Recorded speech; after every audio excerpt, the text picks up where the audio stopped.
The Jefferson Educational Society's Global Summit 2022 is wrapping up this week on a political note with some big names in broadcast journalism. Tonight, CBS News chief political analyst John Dickerson, a journalist with a front row seat, talked about the future of the American presidency, and our Marissa Thomas was there. Hi, Marissa. Hi, Lisa. There was a great turnout tonight as the speaker event where John Dickerson shared his insight on the presidency and the tough choices the role demands. The Jefferson Educational Society brought in John Dickerson, chief political analyst and senior national correspondent, as a Global Summit speaker to talk about his latest book, The Future of the American Presidency, the hardest job in the world. I wrote a book about the presidency because I thought there was a disconnect between the way we talk about the presidency when there are political campaigns and what the job actually is. It turns out we hire somebody for the presidency based on a whole set of characteristics that have nothing to do with the job. It's a really important job. It is a very hard job, and we should focus more on what a president actually does.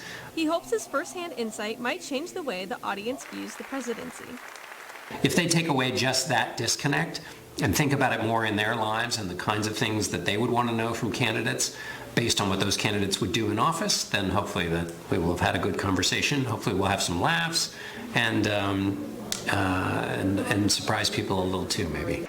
To find out the difficulties for the leader of the free world, Dickerson asked those who had the position. What I tried to do is talk to people who'd been in the presidency or who had worked in the White House and just said, what happens all day long? What are the kinds of decisions a president has to make?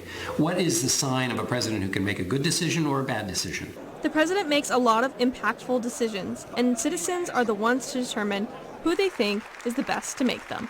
One of the things I try to do in my work, and that we all as citizens can do, is forget for a moment about the personalities, because they're still going to be there, and we've still got a little ways until the caucuses in Iowa. And think about the challenges in American life that can only be solved by presidents. Erie News Now is a proud sponsor of the Global Summit, and since we're a CBS affiliate, our news director Scott McDowell introduced Dickerson tonight. Marissa Thomas, Erie News Now.